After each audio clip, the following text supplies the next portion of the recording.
asambleísta Rosa Mayorga.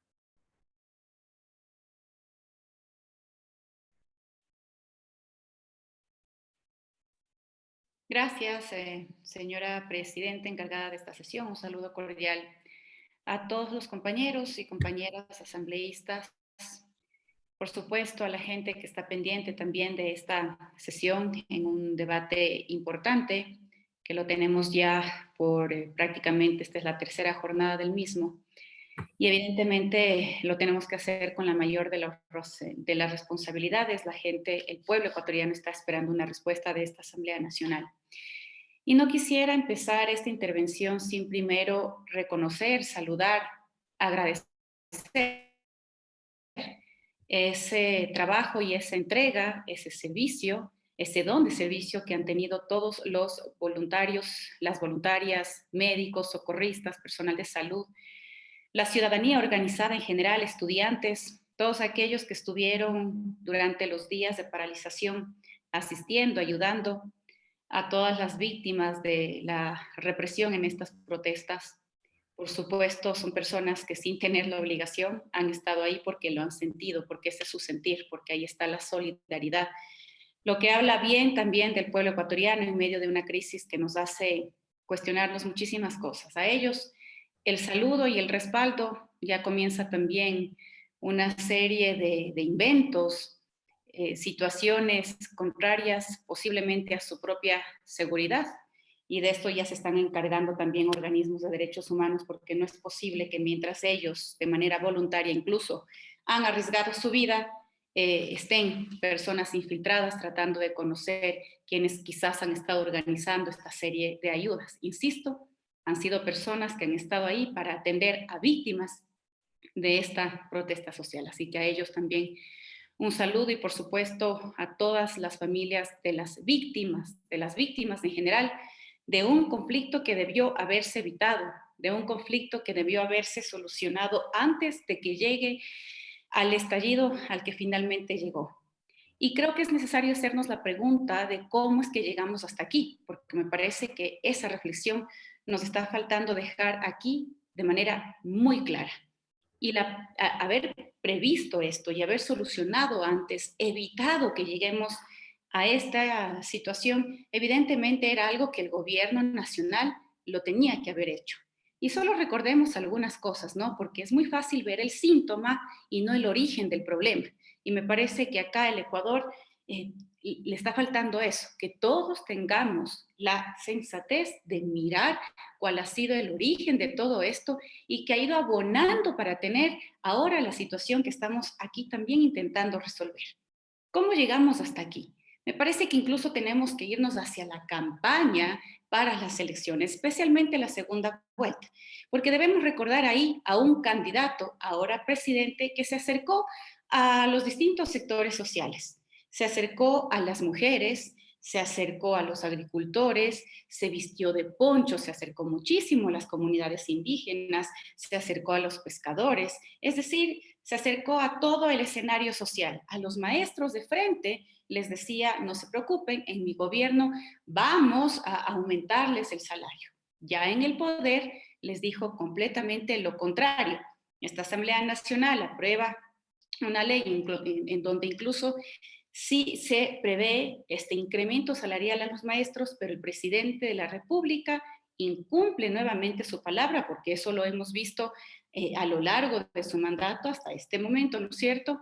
Y él pretende que no hayan razones para que la gente se moleste, para que la gente demande, para que la gente esté ahí y haya decidido salir a las calles pidiendo ser escuchadas después de que incluso ha incumplido con su propia palabra.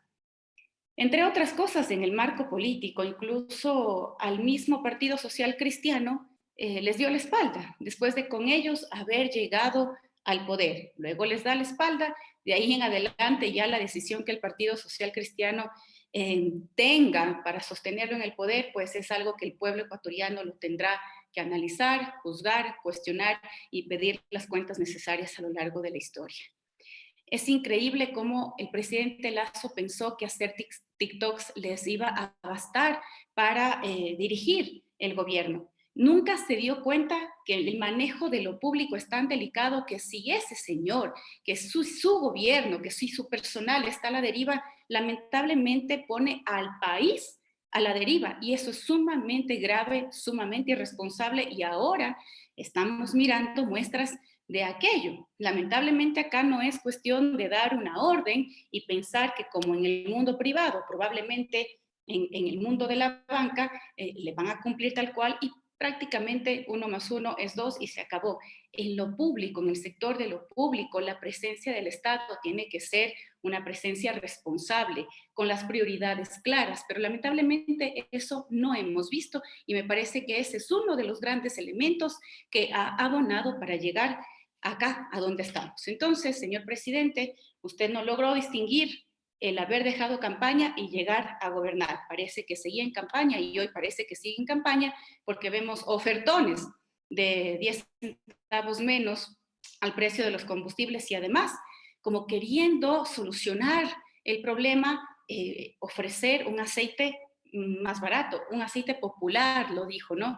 Yo ya me he comenzado a pensar y a preguntar cuál será la calidad de ese producto. Con migajas no se resuelven los problemas estructurales de inequidad en este país. Siempre yo creo que se nos ha venido durante este tiempo la época de los 90.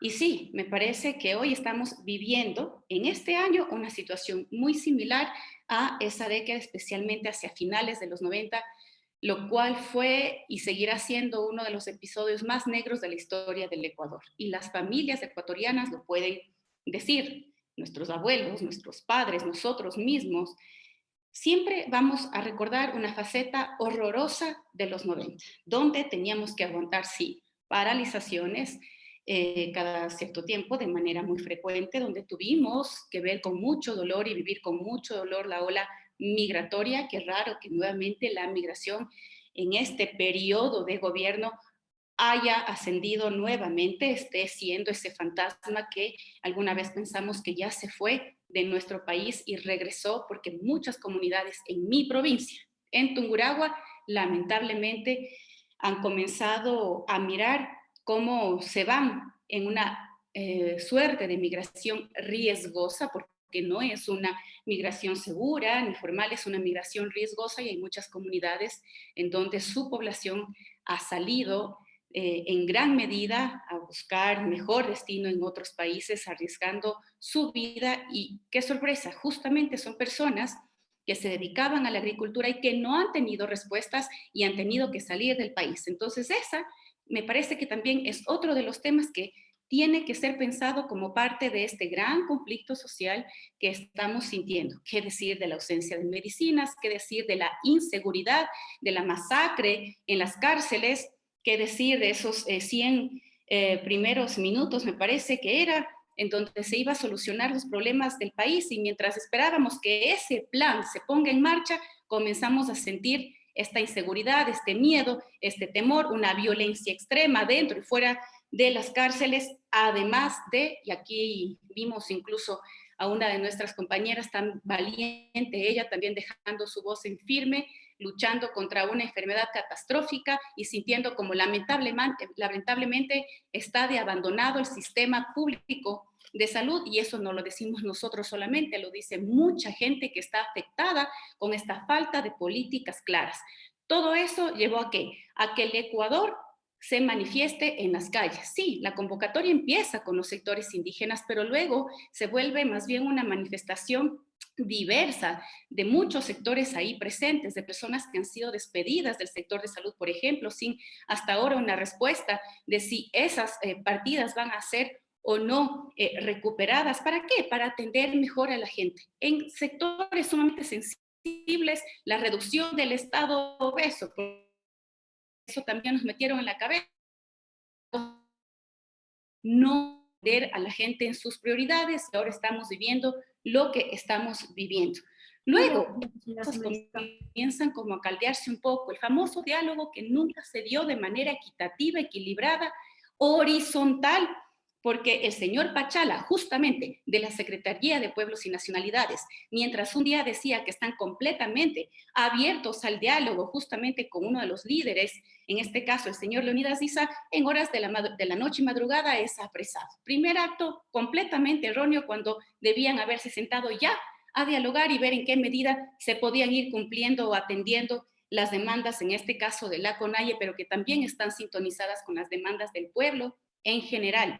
Luego viene una represión brutal a los centros de paz sin sentido alguno. Pasa lo que pasa con la Casa de la Cultura Ecuatoriana, pasa lo que pasa con la toma del arbolito y le seguían diciendo el gobierno nacional al pueblo que esas son las condiciones para dialogar. Hoy vemos que ese diálogo, en este caso con Leonidas Issa, ya no va más. Vamos a ver con quién sí dialoga, porque además el gobierno, no solamente con un presidente ausente, sino que además ellos le dicen a la gente con quién dialogar y con quién no, cuando ellos tienen la obligación de dialogar con el pueblo ecuatoriano en general, más aún con quienes desde antes le han estado pidiendo, señor gobierno, tenemos que sentarnos a conversar, a dialogar, a ver a qué acuerdos llegamos, y el gobierno, una vez más, prácticamente les dice que no. Más Ecuador en el mundo, señor Guillermo Lazo, pero a través de noticias negativas, llenas de violencia, a través de hechos sumamente lamentables que han hecho perder incluso vidas humanas aquí en el Ecuador. Y es necesario también que pensemos en el futuro inmediato.